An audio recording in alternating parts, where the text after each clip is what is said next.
This morning we're talking with Bas van Beek, and I'm sure that I've mispronounced his name, as I promised I would when we spoke yesterday.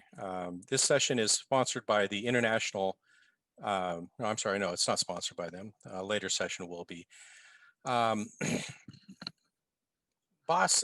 has a fascinating startup, it's still a startup, it's new enough for that, program in Holland to track the government's involvement with Shell Oil and other large companies that is using a unique, I don't think it's ever been done like this before, system for crowd investigations of documents. And what's really interesting is that they have meticulously recorded their very long and arduous journey in getting documents from the government under the Dutch public records law, and has actually turned that into part of the hero's journey of the whole story.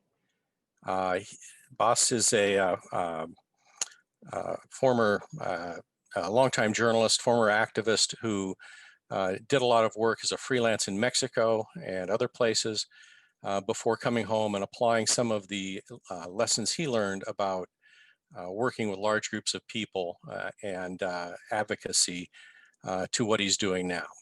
So with that, I'll turn it over to him and he can tell you about this amazing journey he's been on. Dear James, dear Dagmar, thank you very much for this nice introduction. I hope everybody can hear me fine.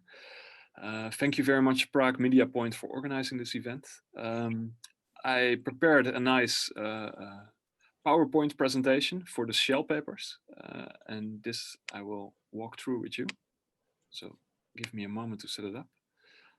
I hope everybody can see it all right. Let me know if it isn't the case. In April 2019, we started the Shell papers, and I'll give you a short introduction. We are a small research collective called the Platform Authentieke Journalistiek, or in English, the Platform of Authentic Journalism. We're located in Utrecht in the Netherlands, and we are specialized in investigating Dutch corporations, the lobbying of Dutch multinationals, and one of the central focuses in almost every research we undertake is how does the government relate to these multinationals and their ambitions and projects. And the Dutch government is known to always facilitate these as best as possible, not always caring about much else. We're doing this together with Roger Vleugels. He should be named. He's the Freedom of Information expert of the Netherlands by far. You could call him the godfather of our Freedom of Information Act. Has been doing that since 1986 and has more than 7,500 FOIA projects under his name. And many of the bigger revelations that come from the FOIA is because of this man. So we were very happy that he's helping us. Well, in short, where does this idea of the Shell papers come from? We did many research and investigations into several topics. And we are always using the Freedom of Information Act, so trying to get government documents when we are doing this project. And actually, by chance, we saw how well Shell was lobbying the Dutch government for several of its ambitions. It was kind of by accident. Sometimes, in the case of Mozambique, we found out we were particularly looking at Shell, but at the other ones, it was kind of by accident. So in a project concerning natural gas, liquefied natural gas, we found out they were successfully lobbying for a refund on the excise duties. On the DTIB, that was the Dutch Trade and Investment Board, we found out they played an important role in this public-private dialogue between the government and these Dutch multinationals. Shell was actually was head of the work group Africa and was deciding how the Netherlands should be investing there to get more investments back. And in Mozambique, we found out they were heavily working together with the UK and the Dutch government in trying to get a tender for the recently discovered Dutch gas. And we could see in the FOIA that they were actually saying the pressure should come from all sides. We should work together with the Dutch government, the UK government, by putting this pressure on the Mozambican government. So we found out that FOIA was actually a very good way to see what how Shell was operating and how they used the Dutch government or cooperated with the Dutch government. And you should know this is a very secretive company. Not many things are coming out. This is a normal thing for gas and oil companies. They're pretty, they're operating in secret most of the time. Not much is coming out from their internal workings. So the FOIA was giving us a good insight into this. And we were heavily inspired by two journalists.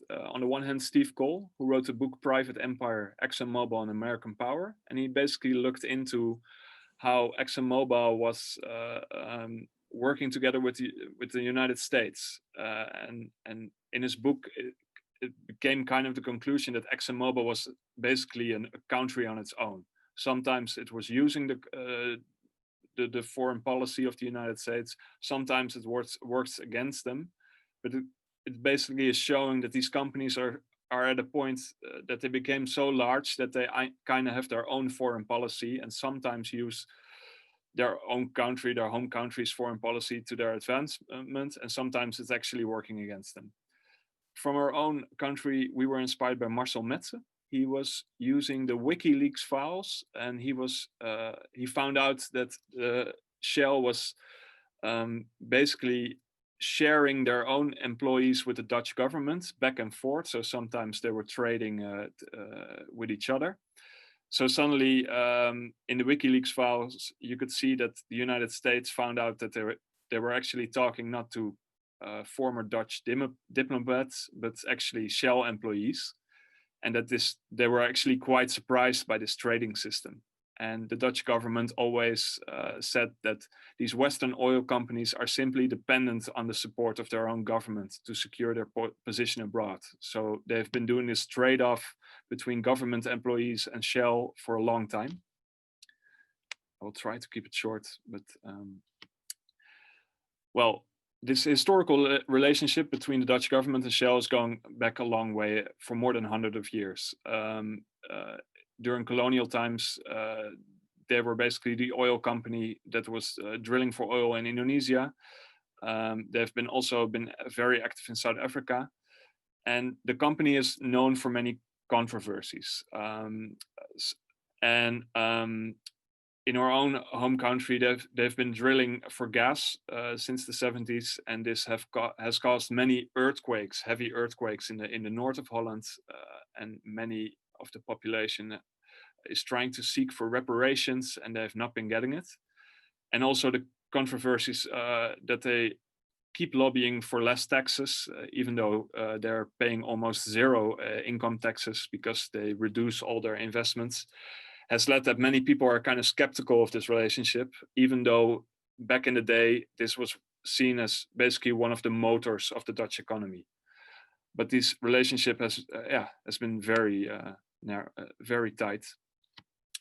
So we decided, looking at these other FOIA procedures, that maybe it became time to do one of the biggest FOIA requests we ever did. So we decided to find the government bodies that were closest to Shell. So we took like a half a year to do this, this research. What are the government bodies that are close? And we came up with 17. And we started writing these massive FOIA requests. And we decided that it's very normal in the Netherlands that you face many obstructions when you're doing a FOIA request. It can be even the most simple FOIA request where you just ask for a few documents. So asking for this many documents we were sure to face a lot of obstruction. So we decided to create a dashboard to counter this. And I think this is the new part of this method. I will tell you a little bit. So what was inside this envelope? I will try to keep this short. It was a FOIA request, but not as normal FOIA request in the Netherlands is basically one page. You ask for the documents and that's it.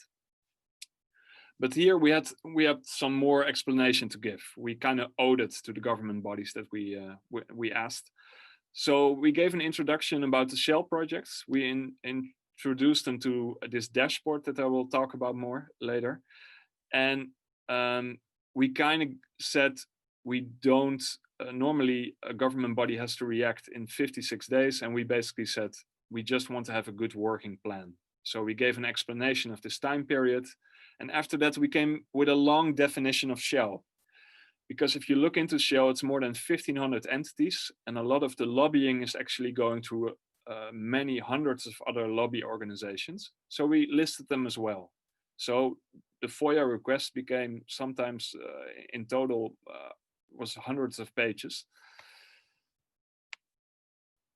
But basically, in essence, it meant all documents regarding or by Shell since 2005. This was the FOIA in a nutshell. Well, these are the ones we asked. We asked more than 9 ministries. Some might be very obvious. For example, the Ministry of Economic Affairs and Climate Policy is seen as the ministry that has the most contact with Shell. But also the Ministry of Education is working closely with Shell of designing their new beta education systems for the future. We went to the provinces and the cities where Shell has the most contact, and I will come to that later. But about this dashboard. This dashboard had one thing in mind. It had to protect the FOIA procedure, but you can break it down with 4 different goals in mind.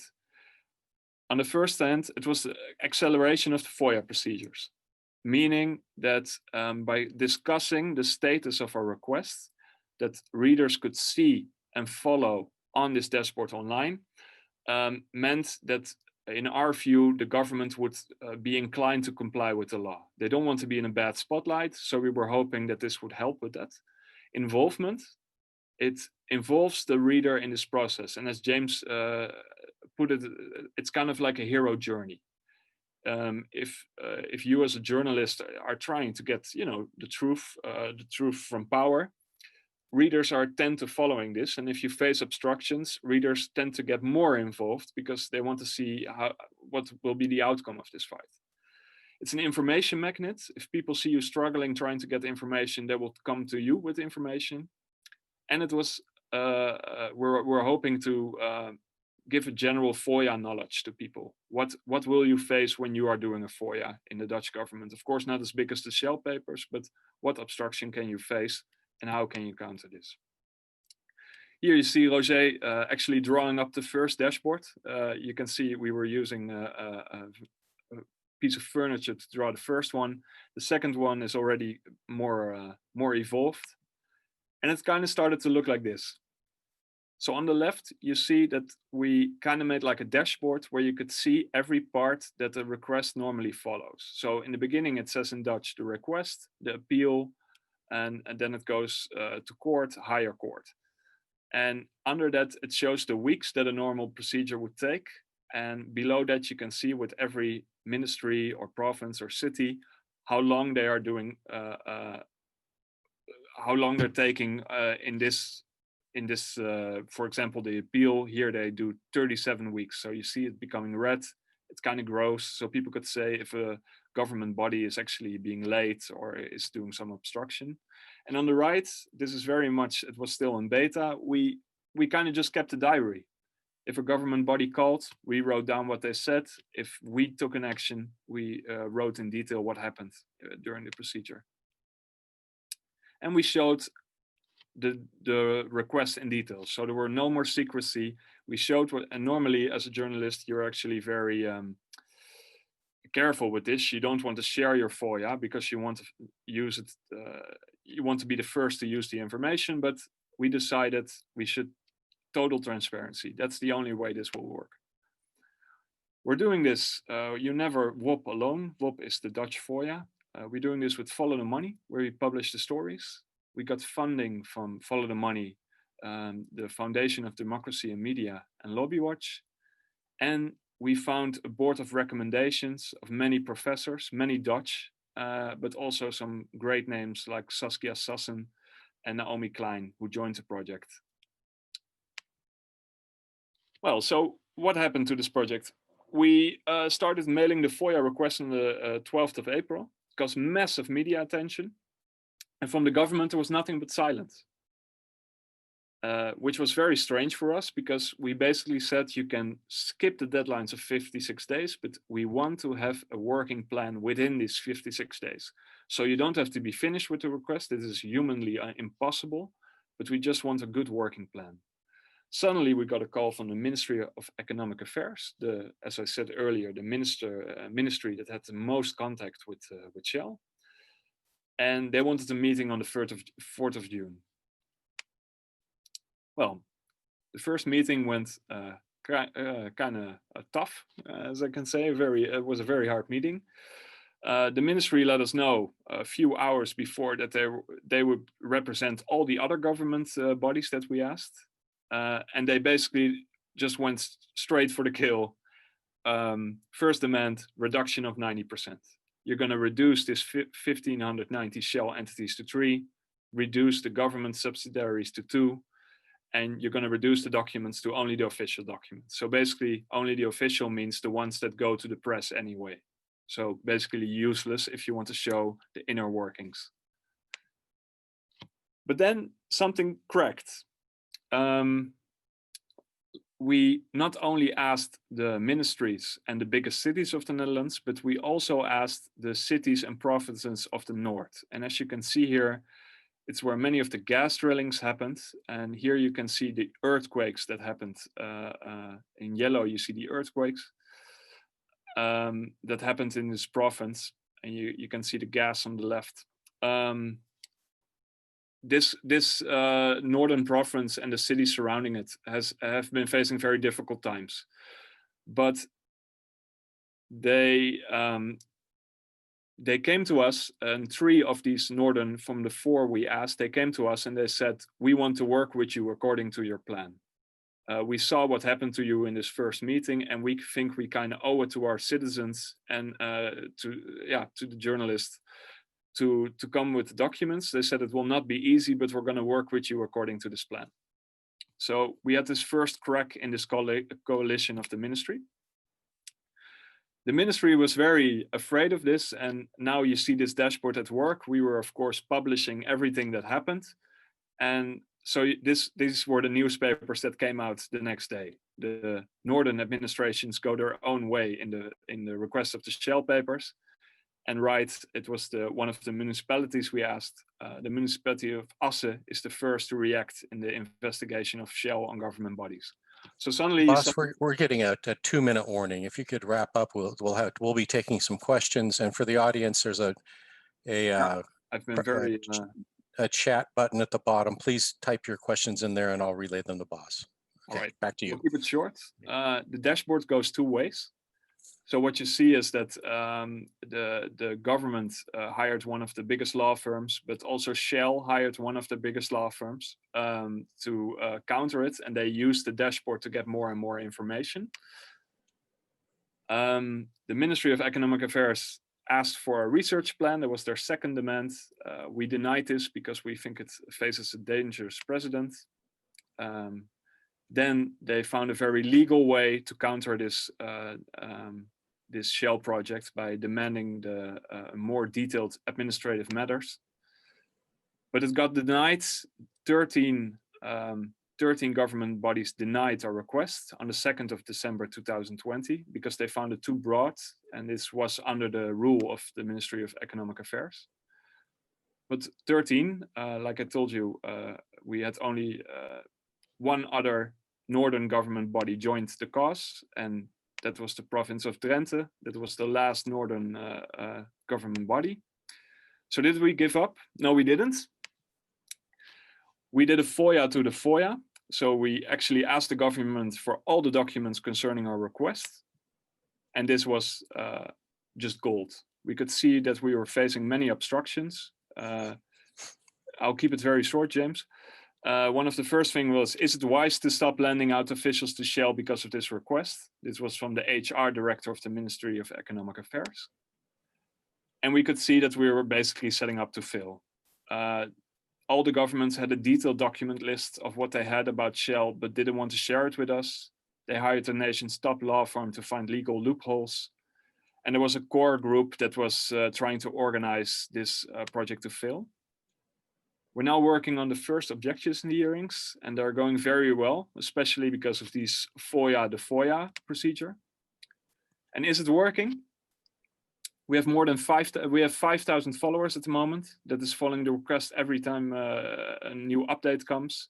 And what you see here is what as we know it, the first demonstration to get freedom of information documents free in the Netherlands. So on the banner it says, release the Shell papers now, and it happened 2 weeks ago by Extinction Rebellion, an activist group that is trying to fight for a better, climate, a better climate. And so you can see that people are really getting involved. And we're now preparing for the first documents because also in the last month we had the first government body releasing 2,000 documents. There was the city of Assen. And we're now preparing to crowdsource and crowd analysis this with the readers of Follow the Money. And on the right, you can see where we hope to give people achievements by helping to edit, analyze these documents. So sorry, I kind of rushed because in the end, you see that the time limit is always, you're always gonna pass it. But this is basically the Shell papers in general. I just showed you 1.5 years in abstraction in a very fast way, but this is what we came up with. So is it working? I think in very sensitive FOIA procedures, this might be a very interesting method to try with your readers. Try to get them involved from the start. And James, I'm happy to. Looks like we have a question. And again, type your questions into the chat square at the bottom center of your screen. The question is, this level of transparency in the dashboard is really interesting. I would love to use it as a case study to inspire others. A few questions. Is this process written up anywhere? Have you done any research into whether it increased trust, improved news media literacy, or expanded your audience? And also, is the dashboard showing progress open source? Could it be used and adapted by others? In other words, can you share your framework and your methodology, and have you tried to do so anywhere that is accessible? It's not open source because we designed it specifically for the Dutch FOIA, but we're happy to share our knowledge. So you can just write me an email and I will try to assist you. If we test, we didn't do any research if our readers were getting more media literate, but you can see that that there are many reactions from the readers that they love to be informed so detailed about the steps that we undertake in these FOIA procedures. Normally, these kind of tips and tricks from the trade are kind of kept secret by journalists, not intentionally always, but because they don't want to bore their readers with it. But you see that many readers have a lot of questions. We take the time to answer it, and you see a lot of appreciation for this. And the first question, James, I kind of... let's see, that was, has the process been written up anywhere? I think you covered that. We have just 2 minutes left. Yeah, I just don't want to, this is not a one-trick pony. You really have to think it through. And like I told James yesterday, just also do this with a project that you know is going to be very sensitive, but that you need your readers' audience as a kind of backup. And I think every country has one project that will fit this. Very good. Any other questions? We have about 1 minute left. One thing I'm wondering about is you have, I think, 4 people working on this project. Yes. You're up against the entire Dutch government, the entire Shell apparatus, and a lot of other companies. How do you keep your spirits up when you know you're facing so much? That's a good question, actually. Yeah, sometimes it can get very tough, and also, yeah, very tough, very hard. You have to find the right people around you, people that support you, be there for each other. There are a lot of people that want to help and can share their expertise, not only for mental support, but also support for this project. just try to find them and write to them. I think that's the one lesson we learned, that people are always willing to help, but you have to ask. And that's what we did. And I'm glad with all the support we're getting. Okay, with that and with no other questions, thank you so much. It's been a fascinating presentation, and I'm sure that if anyone wants to see more or get copies of the slides, Bas would be happy to share. Yeah, I will leave my email address in the chat. And James, thank you so much for moderating. Thank you. Sorry I was late. No worries. Okay, we'll talk to you all later. All right. Hope everyone enjoyed it.